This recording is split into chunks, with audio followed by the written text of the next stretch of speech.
Old School Model Works Robinhood 25. This is a fuselage build. You build the fuselage by completing one piece and then, or one side of it, and then making the other side right over the top of it.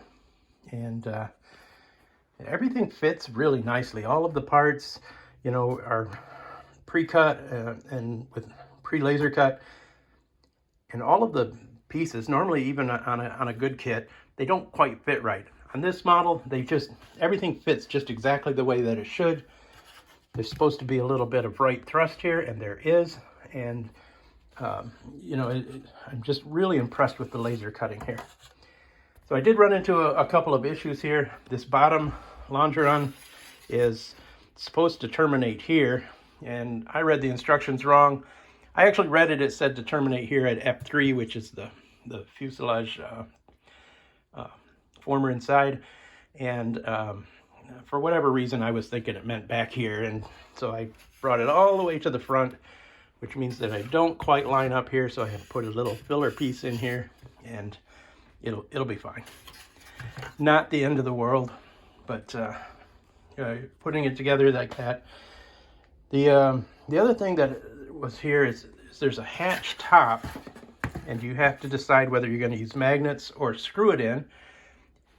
And if you're going to screw it in, they have a piece for that. And if you're going to, let me grab those pieces. If you're going to screw it in, there's a piece for that. If you're going to use magnets, there's a piece for that. And then on the bottom side, you use the other piece as the bottom of the, you just glue this one on, the bottom piece. The instructions don't say to use the opposite piece. It just says if you used H1 on the top, then use H1A on the bottom. And of course, when you're reading all these instructions, I don't know, it didn't sink into my old brain that it's like, well, if I used H1 at the top, use H1A at the bottom. It didn't just say use the other hatch for the bottom. I think I would have understood that better. Maybe that's just me.